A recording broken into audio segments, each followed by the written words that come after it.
Question number. So this one you're for okay. Question number 3.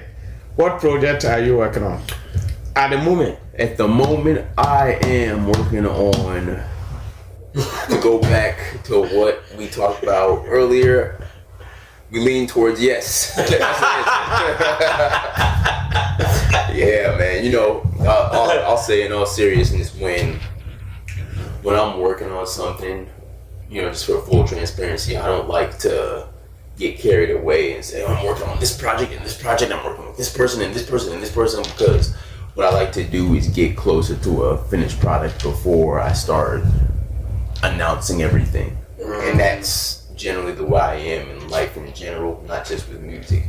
An interesting tidbit about that, when I was about 18, I didn't get my driver's license until I was 18. Mm-hmm. And I learned from that scenario an important life lesson, and that's not to broadcast your plans too early.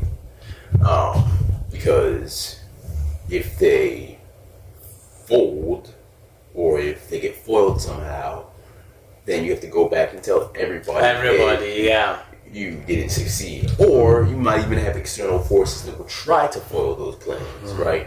And I'm not a superstitious person, but you can still somehow, by way of all of those realistic and more so practical things, somewhat jinx your plans. So the example was getting a driver's license, right? When I was 18, it took me 3 times to pass my driver's test. The first time, I think each time I went on Friday afternoon. The first time, I told all my friends, oh yeah, I'm going to get my driver's license this afternoon. I'm going to take my test, blah, blah, blah. Get to the place, try to parallel park, knock a pull over. I had to come back to school on Monday. Oh, I failed my driver's test and knocked the stupid pull over. You told everybody? Yeah, I had to tell everybody. Including all your girlfriends. Hey now, you know, it might have been a couple. But, hey, I mean, if they didn't want to rock with me when I didn't have a car, they weren't real ones. But, the second time I did the same thing, a Friday afternoon, I think a week later. I couldn't remember if it was a week or 2 weeks you had to wait at the time. I don't know what it is now, but this was back in 2003. So who knows what's changed. Personally, I think that you should be able to get 23 years ago. That's 23 years ago. I don't think you should be able to get a driver's license until you're 18, but hey, I mean, that was the age I got it. 16 is a little young for me as far as trusting somebody behind the wheel. I think that you should have to wait until you're 18, right? That's still a little young, but it's when you've only been around for that amount of time, that 2-year time period is a significant change in maturity. I personally think that the minimum driver age should be 18. But that's not up to me right now. You know, that's not to be determined by me. Just my opinion though. Anyway, I was 18. Second time, did the same thing. Hey, I'm going to get my driver's license. I'm going to get it this time. I don't even remember what I did the second time. I probably knocked the pull over again when I was trying to pull that car. I go back and tell my friends again, oh, I failed my driver's test. And mind you, I had a car. I bought my first car about a week or 2 after my 18th birthday. Oh, so this was in October of 2002. And I didn't have a license yet, but I was able to buy a car. Anyway, we won't get into it. You were really pissed off. I remember his name too. No, please. Please, no. You don't want his family watching the video and say, oh my God, Daddy. I bought the car from a guy who knew that it was rolled back. I can say he was African, right? Can I say he was African? I mean, yeah. Sometimes our own people do us dirty. You know? Anyway, your first that was your bad experience, right? I'm not even gonna say that. I mean, I'm halfway just being somewhat facetious because it's a life experience, right? Yeah. I'm not bitter about that. But you know, it's one of those things that you learn. You know, you kind of make a decision in the moment. It's one of those things. It was one of those scenarios where I came from work. The car was parked in the lot of that Cub over there on West Broadway, the one that's not open anymore, because I worked there in high school, and I saw it, and I was like, oh man, I really like that car. So, you know, I had my little savings from the job, from working the job. Talked to the guy, met up with him. How much was it? $1,100. 1,100 was a lot of money. $1,100 back in 2002. $80 guy. Yeah. $1,100. It's like $1 million. Oh yeah, man! I was rich. I was buying my little jewelry. I had my fake silver chain that hung all the way down to my waist and all that. I thought I was Prodigy from Mobb Deep and everything. And you know, so that was the car that I owned. So fast forward to March of 2003.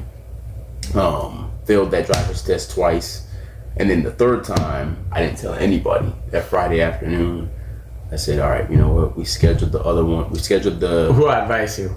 Nobody. I learned my lesson. I learned to stop running my mouth. So I was like, all right, I'm just going to go and take the test. So all the previous failures, did somebody ask you any question? Did anybody? Well, naturally, when you come back to school from the weekend, and everybody... people, they're like, what, did you pass? No. I hit the pole when I was trying to parallel park. So this time I didn't say anything. And then I took the test, and I was being cautious every inch of the way. I was asking questions to verify with everything he was telling me to do, to the point where the instructor got annoyed, but he still passed me. You were asking him so many questions. Okay, now parallel park. All right, you want me to parallel park between these two poles? Yeah. Okay. All right. Position the car. Turn the wheel. Turn the wheel this way, right? Okay. All right. There you go. Hit the brake. Put it in park. Push the gear and put it in park. All right. Okay, you passed. All right. Now, when you're driving, you don't have to second guess anything. You don't have to ask too many questions. Yeah, you know, I was just trying to. You don't have to explain. Just you don't have to answer. So was it the same instructor? No, it was a different instructor. Oh. I think it was a different guy each time. Oh, okay. I think he was annoyed with me because I was trying to be so intentional about everything that I did to make sure I did the right thing. And then when I parallel parked, I parallel parked and positioned the car very slowly, got in between the poles and made sure that I did not knock the pole down this time. I passed the test. I went to school the next day and I said, I got my driver's license. Oh, you didn't tell anybody that time? Nope. So that was the first instance where I learned that life lesson of don't tell people your plans. Yeah, it's true though. It's true. Sometimes people don't believe it, but you know, me, I have some belief that if you believe in God, you have to believe in evil spirits. Absolutely. Because God is there, and evil spirits are also an opposing force. Yeah, opposing forces. So it's very important for you to keep some things to yourself. Absolutely. Even as a matter of fact, as a man, not everything you have to share. You know, not even your. I'm sorry, hey ladies, don't. You know. No, but not even your wife, because you know there are some things you have to keep it to yourself. Yeah. You know, just to make sure that you are. Yeah, I mean, you've done it.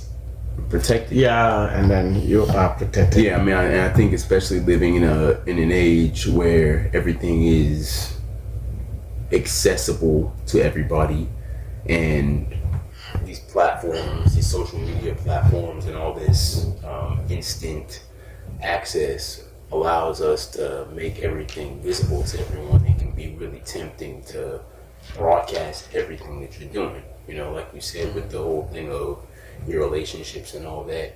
And I think even before social media, I mean, I think that culturally it's been a thing for guys to do the whole kiss and tell thing and all that. You don't do that, right? I mean, there's different reasons for that. There's etiquette. There's a gentlemanly approach to it, not gentleman in the way that we think of being taken advantage of. But I'm just talking about as far as being distinguished, having codes and principles and whatnot.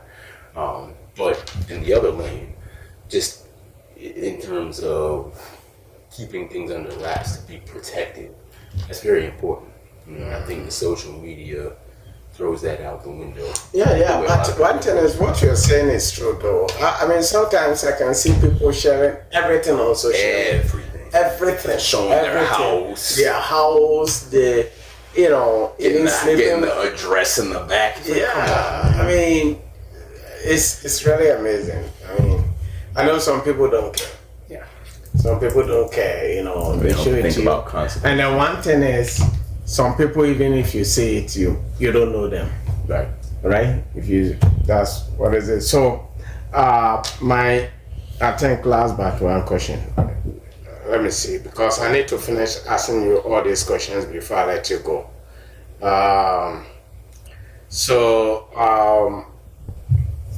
Do you have any performance coming up? Not at These the days? moment. Not at the moment. My most recent performance was just this last Sunday, and as we speak, it's July 15th. Last Sunday? Oh, really? Yeah, so that was, that was on the 12th. My last performance was on the 12th, Sunday the 12th. So I'm clear for performances right now. They tend to come up as things get developed and whatnot, so nothing in the immediate future, but I know that there will be some in the very near future, so look out for those. I always post them. Next time I have one, I'm shooting you a direct message. You're getting that access and you're not going to pay for any tickets. Please, anytime there is performance coming, please do me a favor. Definitely.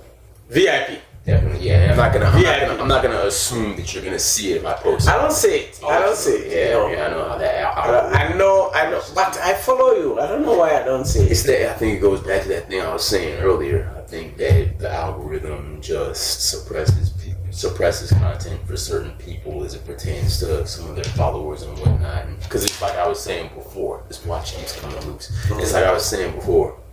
Sometimes people that I'm connected to, I don't see their stuff until days later, sometimes a week later. Why?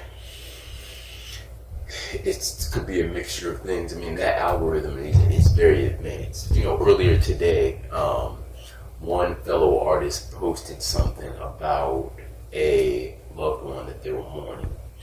And the sound that they chose that they had on their reel was a song called Just a Moment by Nas. And I haven't heard Just a Moment in years, right? But before I knew what song was on the reel, I knew what it was because he quoted one of the lines. And I had my sound down, and then eventually, of course, I turned the sound up, and that was what was playing. This was on Facebook, by the way, and this was on a desktop computer. So I scrolled down a little bit, and then lo and behold, from some page that I don't follow, some hip-hop page, there's a clip of the music video to Just a Moment by Nas. That's not a coincidence, right? The algorithm puts all these different things together and makes all these calculations and decides how to push content to you based on what's connected to what. So it somehow knew that that fellow artist of mine had that sound for that song on his reel and then pushed that piece of content to me from this completely unrelated page, right? So if it has the ability to do that, it has the ability to suppress my content from you being able to see it and punish me for putting a YouTube link directly on Facebook because it doesn't like outside links, and it has the ability to hide my content from me if I say something as simple as racism is bad and all this other stuff, right? But they'll let these white supremacists say whatever they want to. These things are not accidental, right? So to answer your question in a shorter format, it's complicated. It's complicated. There are reasons behind it.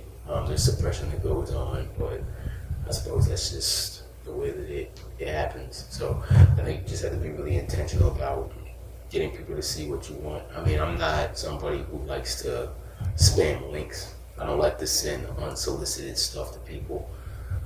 So, with something like this, since you're requesting, excuse me, I don't know why that was so hard to say, since you're requesting that I let you know, I'll definitely directly link you to whatever I have. So finally, how would you say your next project will be different from the current one? My next project will be different from the current one. Probably in such a way that it would show even more growth and maturity. I mean, I think as somebody who is involved in hip hop and who raps and has been doing so for so long, I think that it can be easy to stagnate and to plateau or, get washed up, as they call it. I don't really believe in that if you're somebody who's dedicated to what you do and has respect for it. So, I mean, I think that it can only get better. So short answer, I think that it will differ in the sense that it will be even more polished. It will display even more maturity and growth. And who knows, the concept might actually be one that stands for the album as opposed to the current one being just a general representation of, said fulfillment and appreciation and maturity, right? Because the current project is not necessarily a concept album, but it could differ in the sense that it becomes a concept album, right? That's to be determined. But what I can say for sure is that it will represent more growth, more experience, exposure, maturity, et cetera, et cetera. That's not a hint. That's not going to be the title of the next album, but it will reflect more of that. Just because ever since the last album came out, I've done more stuff. I've matured even more, right? You don't necessarily have to stop maturing. Just because you're in your 40s, it doesn't mean that you necessarily have to stop maturing. There's been a lot more growth in my life, and there have been things that I've been intentional about doing and going out of my way to, make sure that I maintain peace and that, I secure myself in different ways, whether that's financially or, mentally, et cetera, et cetera. So it's going to reflect all that. Wow. So let me ask you one question. Strange question. Yeah. That's the saying. Yeah. Every time we're gonna get that. That's the saying. Yeah. Wow. Yeah. So you speak the language, little. A little, not too much. not fluently. Yeah. No. I never learned fluentry. Culturally, I'm very American. And you are. You sound American. You are. Yeah, I mean, typical American. Yeah. And I am typical African. Yeah, but we're in America, right? So we understand culturally what things are, right? We respect Black culture. We respect Black American culture. We respect what paved the way. We're talking about hip hop. We respect what paved the way for people from outside of Black American culture to do what was afforded to them by foundational Black Americans. Yeah. So I think that that's very important because oftentimes that takes a back seat and it gets to the point where it becomes disrespectful. And I reject that. I think that anybody who's involved in this culture, not just hip hop culture, right, but who takes part in any cultural norms that are owed to Black American culture, that were afforded to them by Black American culture, needs to come with the utmost respect. And it's only right that you do that. Okay. Well, folks, we're cordial. So, the T-shirt. Yes. Yeah, I love it. Your pro signature. So the brand, look at that, man. Representing. Appreciate that. Representing properly. So I established it in 2019, right before the pandemic. So literally, when did the pandemic start? I think 2019. Was it? COVID first started in 2020 or 2020 or 2019. The pandemic, the shutdown started in March of 2020. But I think they call it COVID-19 because of the year that it started. So before the shutdowns, the brand was established probably September 2019, end of September 2019. So what would that be? 6 months before the shutdowns is when I started doing these hoodies. And then I started calling it Pro Signature because of the double entendre. Yeah, I like, to be honest, I like the quality. Professional signature. Yeah, I like the quality. It's really, you can Winter time. Winter time, put that hoodie on, Yeah. get that apple cider going, light that incense. Yeah, man. Yeah. Mr. Jim Frimpson reps it right. Yeah, this is an accurate representation right here of what that hoodie will look like on you if you get one. That's a special edition because we don't sell that one anymore. But go to kpwhiphop.com, merch tab, and you'll see very similar hoodies and some other variations too. Yeah. Get you one. You have different colors? Yeah. You have white? Yes, I actually have a white one with a black I think I need to get logo. I need to get one. Okay. Right. Okay. Yeah, that can be done. We can if you just put in the order, we do it on demand. I need a white one. Medium. Medium. Okay. You see, I'm not big. Yeah. And I'm not too small. You like the Yeah, you see, like to be true to form. yeah, I want to show my body, man. See, I don't have the big arms like my man James. I have the tone. You see, I got the tone. You see, look at it. Your arms are bigger than mine. Your arms are bigger than mine. But you know, I got the tone though. See, when I take my shirt off, you see that bicep popping, and you still see those veins. So don't get it twisted. I'm not just skinny now. You see me. Watch my Instagram stories. You see me doing pull-ups.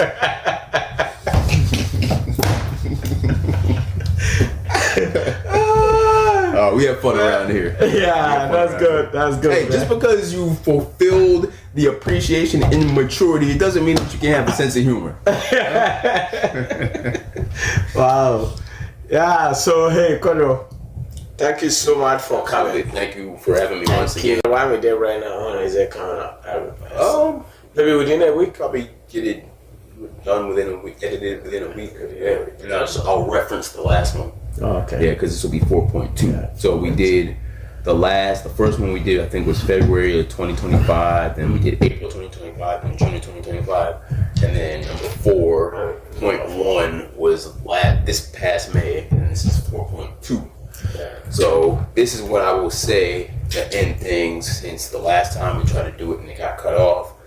Folks, this is a community thing.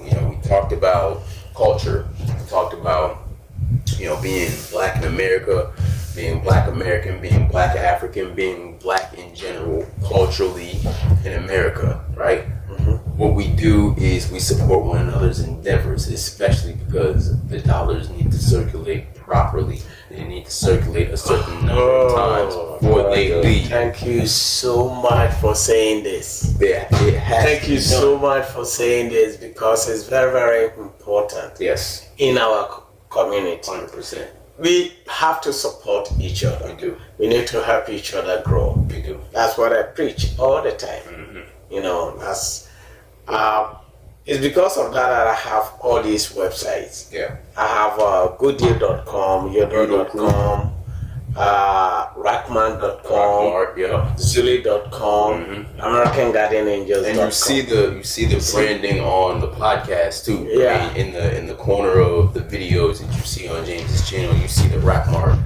logo. Right. Yeah. Right. Yeah. I mean, it took me a while to realize it was yours, because I knew about Udall Group, I knew about Good Deal, and Guardian Angels, but I think I mixed it up with one of your guest brands, and I thought maybe you were just pushing it for him. But my point is, you mean that Rackmart, right? yeah. But the point is, this is how much you have going on, and the purpose of that is so that we can establish an economy within our own, right? Yeah. That needs to be done, and I think what gets normalized is somehow trying to establish or acquire something else from outside and not seeing it as valuable enough to keep it within our own, right? So we do various things. Mm-hmm. Podcasts like this, to name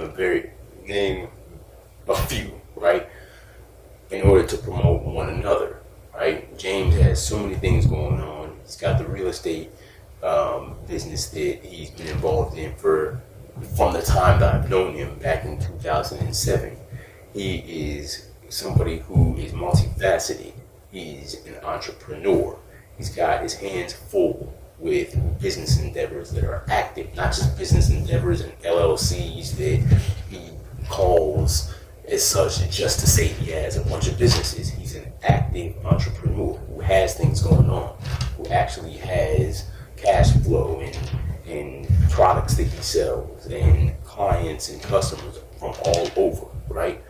But the point is, oftentimes when our own people get involved in our own business endeavors, we get met with opposition because of familiarity, and we get told that we should bring our prices down, or we don't get seen as necessarily as valid because perhaps the other man's ice is colder. I don't know how candid you want me to be on the podcast, right? But a common saying is that the other man's ice is colder, right? And so we don't necessarily see ourselves as valid, as having as much validity when we're trying to do the same thing, right? Our dollar is only realized by a fraction of what theirs is, right? I was just listening to a podcast the other day, and they were talking about how a lot of these things are the reason why a lot of black entrepreneurs only have a certain number of employees, right? The profitability oftentimes is not realized the way that it should be because of these types of limitations, right? Without going into too much detail about it, but the point is, we can make that better among ourselves. We talk about price, and then somebody wants to have opposition to it. Yeah. Right? We have that same talking point that we've had for the last however many years, where as soon as somebody establishes a business, they don't get congratulated, but when they say they got the job, they get congratulated, right? When I was selling, within the first few months of selling my hoodies, one of the first things that somebody did was have opposition to how high the shipping is. But you'll go and pay X amount for a merch, a hoodie. It's on a merch page of a popular artist. Now, that might be a black artist too, yes. But the point is, you're seeing them in a different realm, right? You're seeing them as something or somebody who's more aspirational. We've got people who are on the bare bones, grassroots level, doing things locally that are trying to build economy. And the point is, this is not to be preachy, this is not to reprimand, but we need to support one another. And I try to say these things without sounding generic, right? But it's true. So there's no other way to say it. This man has a lot going on.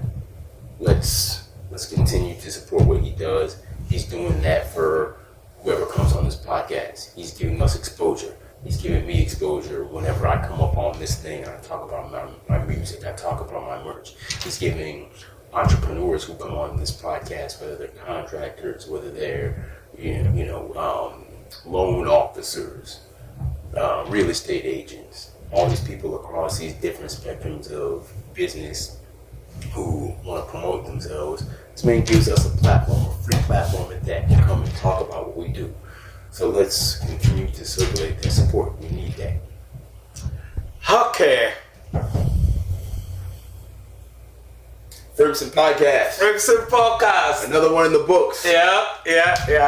Okay, thank you so much, and then Gordon, thank you for coming, and absolutely. I believe she'll prepare for another episode. Definitely. Yeah. We'll have more in the works. I'd like next time to bring some people with me that I've done some work with and whatnot, and get them to give their perspective on the things we do as well. Okay. They do. Okay. It's a wrap. Thank you. Got it. Thank you. 4.2 in the books. Yeah.